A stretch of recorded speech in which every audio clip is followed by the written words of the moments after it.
नमस्कार दोस्तों, ऑनलाइन गुरुकुल में आप सभी का हार्दिक स्वागत है। 23 तारीख की एनटीपीसी की सिर्फ छूट चुकी है, तो आपके लिए एनालिसिस लेके हाजिर हैं और आपको इस वीडियो में मिलेंगे 30 से ज़्यादा जीके जीएस के क्वेश्चंस, मैथ और रीजनिंग का टोटल एनालाइज कम से कम समय में 10 से 11 मिनट में आपको सारे क्वेश्चंस जेन्युइन और ऑथेंटिक मिलेंगे। मैंने आपको पहले बता चुका हूँ, इस चैनल पर आपको वीडियो भले लेट मिलेगा, 2-4 घंटे आपको वीडियो लेट मिल सकता है, लेकिन जो क्वेश्चन होंगे वो ऑथेंटिक वेरियस सोर्सेज से बिल्कुल कंफर्म करके ऑथेंटिक होंगे, विद एक्स्ट्रा फैक्ट्स आपको मिलेंगे और कम से कम समय में मिलेंगे।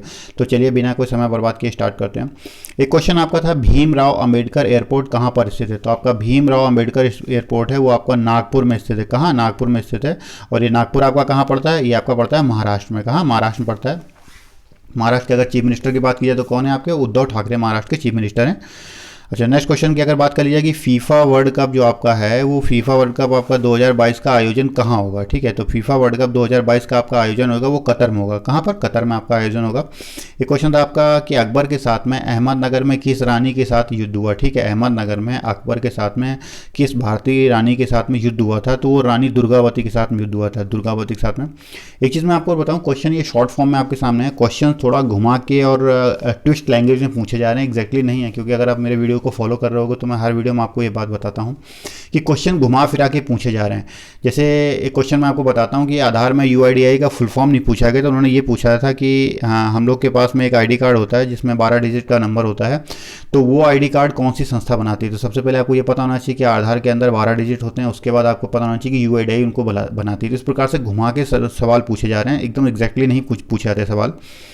क्वेश्चन आपका था कि नीलगिरी की जो पहाड़ी है उसकी सबसे ऊंची चोटी का नाम बताइए। तो सबसे ऊंची चोटी का नाम उसका डोडा बेटा है। क्या है नाम उसका? डोडा बेटा है। और अगर इसकी ऊंचाई की बात की है तो ये आपकी 2637 मीटर आपकी ऊंचाई। कितनी? 2637 आपकी मीटर ऊंचाई है। और ये साथ में तमिलनाडु के साथ में केरल में भी जो नीलगिरी की जो पहाड़ियाँ हैं ना, उनकी जो रेंज है वो तमिलनाडु और उसके बाद में केरल तक में आपकी फैली हुई हैं। ये आपको एक्स्ट्रा फैक्ट पता होना चाहिए, घुमा फिरा के हो सकता है इससे संबंधित कल को दूसरा क्वेश्चन आपसे आ जाए। एक क्वेश्चन था आपका कि वंदे मातरम जो आपका गीत है वो किस किताब से लिया गया है? तो ये आपकी आनंद मठ से लिया गया है और इसके रचयिता कौन है? आपको पता है कि बंकिम चंद्र चटर्जी हैं, वो आनंद मठ के रचयिता हैं, तो इसी बुक से वो लिया गया है वंदे मातरम आपका गीत। क्वेश्चन था केरल के प्रसिद्ध खेल कौन सा है? ठीक है, तो जो वहाँ पर ऑप्शन दिए थे उस ऑप्शन के हिसाब से वहाँ नौकायन होता है। ठीक है, केरल के अंदर जो बोट रेसिंग होती है ना वो बहुत ज़्यादा फेमस होती है, आपने देखा होगा, बहुत लंबी लंबी बोट्स होती हैं, उसको नौकायन बोलते हैं। तो बोट रेसिंग का गेम बहुत फेमस है, तो वो केरल का प्रसिद्ध खेल है। एक क्वेश्चन था आपका कि जो फड़ चित्रकला है वो किस विधि से संबंधित है, यानी किस जो उसका क्या मर्म क्या है, अंदर का लुक क्या है वो? तो जो फड़ चित्रकला है वो आपकी धार्मिक, ठीक है, वो आपकी धार्मिक विधि से संबंधित है। और उसके बाद में ये राजस्थान की फेमस है। कहाँ से? अगर बाद में क्वेश्चन आ जाता है कि फड़ चित्रकला कहाँ संबंधित है, तो वो आपकी राजस्थान से संबंधित है। क्वेश्चन आपका था कि सूर्य व चंद्रमा की संयुक्त गुरुत्वाकर्षण क्या पैदा करती है? ठीक है, जो ग्रेविटेशनल फोर्स है, तो उसमें काफ़ी कंफ्यूजिंग ऑप्शन दिए गए थे, ज्वार भाटा और उसके बाद लघु ज्वार भाटा, बृहद ज्वार भाटा। तो उस प्रकार से तो अगर सूर्य और चंद्रमा दोनों एक सीध में आ जाते हैं जब, और उसके बाद में पृथ्वी के ऊपर दोनों की जो कंबाइंड शक्ति बढ़ती है, तो उससे क्या होता है? तो उसमें वृद्धि ज्वार भाटा, ठीक है, बृहद ज्वार भाटा होता है, वो उससे बनता है। ठीक है, ध्यान रखिएगा। क्वेश्चन है आपका, संविधान में वर्तमान में कितने अनुच्छेद हैं? तो देखिए, संविधान से घुमा फिरा के पूछा जाता है, तो आपको अनुच्छेद कितने भाग हैं, ठीक है, और उसके बाद में कितने, तो ये सब चीज़ें आपको पता होनी चाहिए। कितनी अनुसूचियां हैं, ये टोटल मिला के इस समय वर्तमान में कितनी? तो वर्तमान में 395 अनुच्छेद हैं। ठीक है, मैं कमेंट बॉक्स में जानना चाहूँगा कुल मिला के कितनी अनुसूचियां इस समय संविधान में। एक क्वेश्चन आपका, साल और सागवान के वृक्ष बहुतायत कहाँ मिलते हैं? तो देखिए, साल और जो सागवान के वृक्ष हैं वो बहुतायत के रूप से अगर पूरे मतलब विश्व की बात की जाए तो भारत हो गया, वर्मा हो गया, थाईलैंड हो गया, यहाँ पर ये आपके वृक्ष मिलते हैं। और ये 30 इंच से जहाँ ज़्यादा बारिश होती है, ठीक है, उन एरियो में जहाँ 30 इंच से ज़्यादा बारिश होती है वहाँ पर ये वृक्ष पाए जाते हैं, और जहाँ पर टेम्परेचर 25 डिग्री से लेकर 27 डिग्री के बीच में होता है। ठीक है, ये जो टेम्परेचर होना चाहिए 25 to 27 डिग्री टेम्परेचर इनका अनुकूल होता है, और 30 इंच से ज़्यादा बारिश इनका अनुकूल होती है। और अगर बात की जाए तो आपको ये पर भारत, वर्मा और थाईलैंड में आपके पाए जाते हैं। एक आपका क्वेश्चन था कि यूपीयू का पूरा फुल फॉर्म, ठीक है, यूपीयू का पूरा फुल फॉर्म, तो आपका हो जाएगा यूनिवर्सल पोस्टल यूनियन। ठीक है, क्या हो जाएगा? यूनिवर्सल पोस्टल यूनियन हो जाएगा आपका यूपीयू का फुल फॉर्म। अच्छा क्वेश्चन था। एक क्वेश्चन आपका बायोलॉजी से था कि पेरेंटाइम ऊतक किस प्रकार का ऊतक है, कि मतलब इसका वर्गीकरण, क्लासिफिकेशन किस टाइप का है? तो ये आपका सिंपल परमानेंट टिश्यू हो जाएगा। ठीक है, कौन सा? सिंपल परमानेंट टिश्यू हो जाएगा आपका पेरेंटाइम ऊतक। एक क्वेश्चन आपका, विलुप्त जाति को क्या बोलते हैं? ठीक है, जो आपकी जाति विलुप्त हो जाती है या गायब हो जाती है पृथ्वी से, ठीक है, ठीक है, और जो जीव जैसे डायनासोर आपके गायब हो चुके हैं, तो ऐसी जाति को क्या बोलते हैं, तो इनको एक्सटिंक्ट बोलते हैं, इंग्लिश का वर्ड है एक्सटिंक्ट है, इसको विलुप्त जाति बोलते हैं।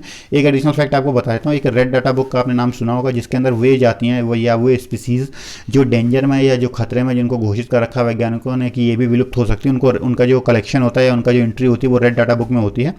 और एक आपका वर्ड आता है कल, CULL कल, ठीक है, कल भी एक वर्ड है। कल वर्ड का मतलब होता है कि जब कोई स्पीसीज होती है वो ज़रूरत से ज़्यादा किसी पार्टिकुलर एरिया में हो जाती है, तो उसके एक नंबर ऑफ जो एनिमल्स होते हैं या एक पार्टिकुलर संख्या को मार दिया जाता है, ठीक है, उसको उस प्रोसेस को क्या बोलते हैं, उसको कल बोलते हैं, CULL, ध्यान रखिएगा, इंपॉर्टेंट है ये भी। एक क्वेश्चन आपका है कि 1937 का जो कांग्रेस का अधिवेशन हुआ था वो कहाँ पर हुआ था, तो 1937 का कांग्रेस का अधिवेशन आपका फैजपुर में हुआ था, और इसकी अध्यक्षता की अगर बात की जाए तो किसने की, तो जवाहरलाल नेहरू ने इसकी अध्यक्षता की थी।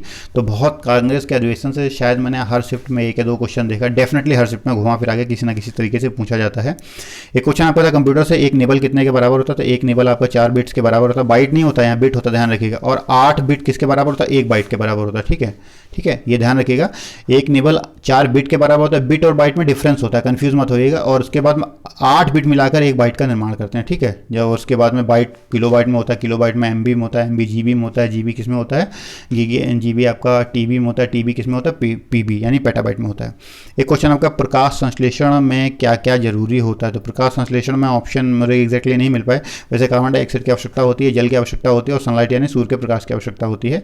तो अगर ऑप्शन आपको याद हो तो प्लीज़ आप कमेंट बॉक्स में बता सकते हैं। अगला क्वेश्चन आपका है, भारत का पहला सुपर कंप्यूटर, तो बहुत आसान क्वेश्चन है, मेरे ख्याल से इसको सबको इसका आंसर पता होगा। तो परम 8000 आपका भारत का सुपर कंप्यूटर है। मैं जानना चाहूँगा कि कमेंट बॉक्स में प्लीज़ आप बताएं कि जो परम 8000 थे उसकी कब खोज हुई थी और किसने खोज की थी, दोनों चीज़ें, किसने इसको मिलकर बनाया था और ये कब बना था, ठीक है, इन चीज़ों का कमेंट बॉक्स में बताइए।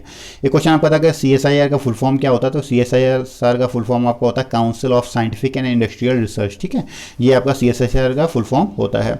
एक क्वेश्चन आपका था कंप्यूटर यूज़र और हार्डवेयर के बीच में इंटरफेस कौन है, यानी ठीक है, कौन उनमें के बीच में कम्युनिकेशन का माध्यम होता है, कि यूज़र यानी आप कंप्यूटर को यूज़ कर रहे हो और एक हार्डवेयर कंप्यूटर सामने आपके रखा हुआ है, ठीक है, उसके बीच में आपके बीच में कौन यूज़र होता है, कौन आपके मौजूद है, तो सॉफ्टवेयर होता है। क्या होता है, सॉफ्टवेयर होता है या ऑपरेटिंग सिस्टम बोलते हैं, ठीक है, ऑपरेटिंग सिस्टम बोलते हैं, OS, ठीक है।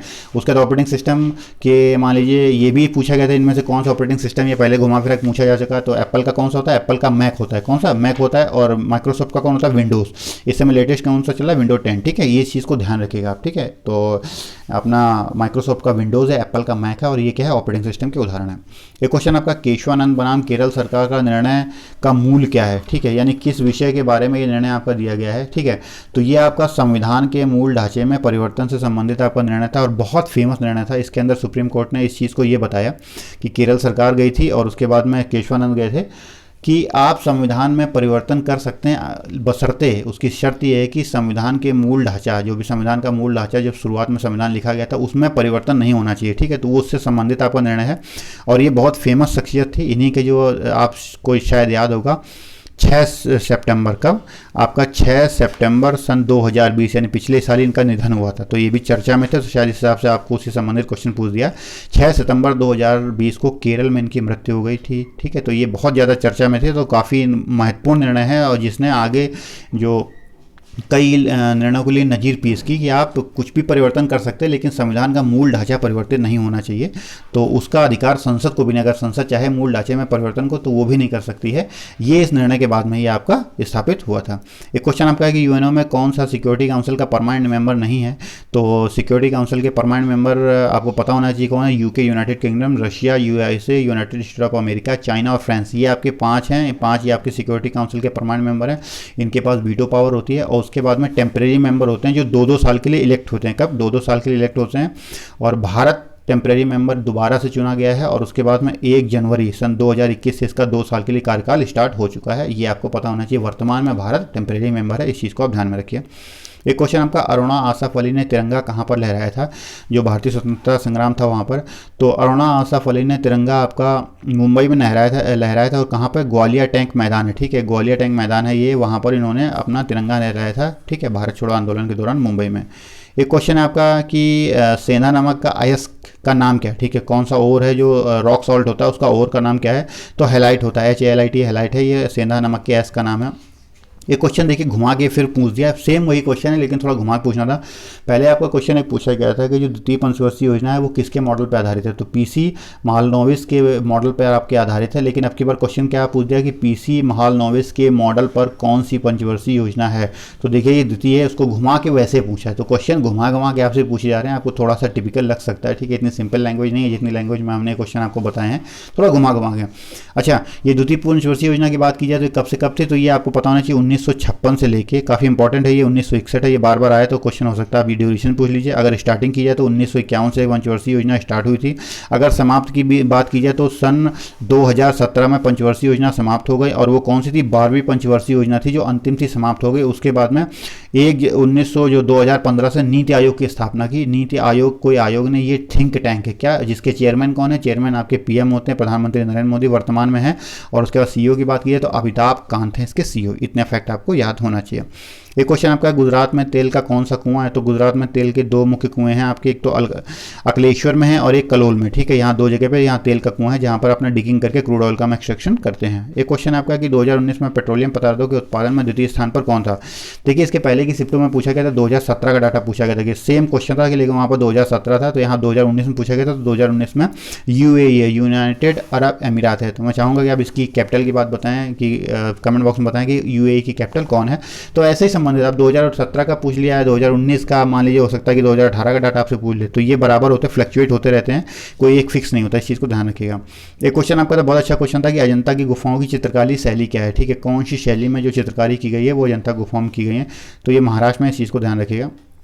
एक क्वेश्चन है कि आपका सागा 220 क्या है, क्या सागा 220 आपका क्या है, तो सागा 220 आपका सुपर कंप्यूटर है और ये इंडिया से संबंधित है। सुपर कंप्यूटर और कहाँ से, इंडिया से संबंधित है। तो ये आपके जीके जीएस के 30 से ऊपर क्वेश्चन हो गए। और मैथ की बात की जाए तो ट्रिगो में आपके 3 क्वेश्चन तकरीबन थे और सिंपल पैटर्न के ऊपर आधारित थे, कोई ज़्यादा प्लस माइनस नहीं करना, तो उसमें वैल्यू पुटिंग के ऊपर थे। अलजेब्रा भी सेम वैल्यू पुटिंग के ऊपर थी। और अब की बार स्पेशल कंडीशन सवाल आया था, ठीक है। x + 1/x बराबर आपका x + 1/x बराबर, और इसके बाद में 1 की क्वेश्चन 1 के पैटर्न के ऊपर आया था। तो जब अगर x + 1/x बराबर 1 होता तो ये स्पेशल कंडीशन बन जाती है, ठीक है। यहाँ ध्यान रखिएगा, कब 1 2 और उसके बाद में √3, ठीक है। ये 3 ऐसी हैं, इनमें से अगर +1 -1 +2 -2 √3 प्लस √3 -√3, ये 3 स्पेशल कंडीशन बनती, तो उस कंडीशन के ऊपर आप सवाल था। एक क्वेश्चन आपका ज्योमेट्री से 2 क्वेश्चन आए थे, एक आपका सर्कल के ऊपर बेस्ड था और उसके बाद में एक आपका ट्राइंगल के ऊपर बेस्ड क्वेश्चन था, सिंपल थे। मीन मोड मोडियन एक क्वेश्चन आपका आया था, सिंप्लीफिकेशन से 4 बॉडी मास रूल के ऊपर डिपेंड है, तो वो आए थे। बॉडी मास से मतलब 2 क्वेश्चन थे और 2 और थे सिंप्लीफिकेशन के। नंबर सिस्टम से आपके 2 थे, एवरेज से 1 था और टाइम स्पीड से आपके 2 थे। तो और उसके बाद में आपका वो भी सिंपल थे, मतलब कोई ज़्यादा ट्रिकी क्वेश्चन मुझे नहीं लगे, ठीक है, जो भी लोगों ने बताया जिस हिसाब से। वेन डायग्राम 3, सेलुलरिज्म से 4 क्वेश्चन आपके आए थे और हर बार आपको पता है कि बहुत अच्छा वेटेज कवर कर रहा है, ठीक है। और फिगरेटिव रीजनिंग तकरीबन वही गायब थी, क्योंकि डाइस से क्वेश्चन कोई नहीं था, एम्बेडेड फिगर से कोई क्वेश्चन नहीं था, आपका figure water image mirror image से आपका कोई क्वेश्चन नहीं था, फिगर रीजनिंग से कोई नहीं था, तो वो गायब हो रही। तो अब बात आप इन चीज़ों पर फोकस करिए, किसके ऊपर, coding decoding 4 question, series 4 question, syllogism और वेन डायग्राम, ये कर लीजिए आप। तो मेरे ख्याल से तो इससे मतलब 60% से ऊपर रीजनिंग को कवर कर रहे हैं। ब्लड रिलेशन से आपका 1 क्वेश्चन था और काउंटिंग और आपका सिटिंग अरेंजमेंट से आपका या काउंटिंग से 2 क्वेश्चन थे, जो कि एक सर्कुलर मोशन के ऊपर था और एक ऊपर नीचे की बात आपको करके बतानी थी। इस प्रकार से वो भी आसान थे, कोई ज़्यादा ट्रिकी क्वेश्चन नहीं था। हाँ, कोडिंग डिकोडिंग थोड़ा सा टफ बता रहे थे, जैसा कि लोगों ने बोला थोड़ा सा कैलकुलेट करने में दिक्कत हो रही थी उनको, क्योंकि वो ABC के पैटर्न के ऊपर थे, काफ़ी ज़्यादा मतलब अच्छे स्टैंडर्ड क्वेश्चन थे। और वैसा भी हो सकता है शायद आपको समय कम मिलता, तो इस वजह से आप उसमें ज़्यादा उतना ना फोकस कर पाएँ, तो वो भी बात मानता हूँ कि शायद उस समय आपको लगा हो ऐसा। तो जिन लोगों से मैंने रिव्यू लिया उनका कहना था थोड़ा सा ट्रिकी क्वेश्चन थे। अटैम्प्ट की बात के लिए तो अटैम्प्ट आपके 65 से लेकर हर किसी के 75 के बीच अटैम्प्ट आ रहे हैं, और जो भी अगर कुछ ज़्यादा बताते हैं तो मुझे नहीं लगता कि इतना कोई हैंडसम अटैम्प्ट लोग कर पा रहे हैं, क्योंकि कोई 90 बता रहा है 95 नहीं। मैं 65 से 75 के बीच में एक हैंडसम अटैम्प्ट मार रहा हूँ जो लोग बता रहे हैं, ठीक है। और उसके बाद डिफिकल्टी लेवल तो आज का आपने देख ही लिया होगा, मुझे तो इजी टू मॉडरेट लगा, ठीक है। काफ़ी हद तक कुछ चीज़ें इजी थी, कुछ हद तक इजी टू मॉडरेट चली जाएंगी, बाकी नॉर्मल पेपर था। तो ये था आपका एनालिसिस आज का, और इसी के साथ में आपको नेक्स्ट एनालिसिस मिलते हैं नेक्स्ट वीडियो में। तब तक के लिए जय हिंद दोस्तों।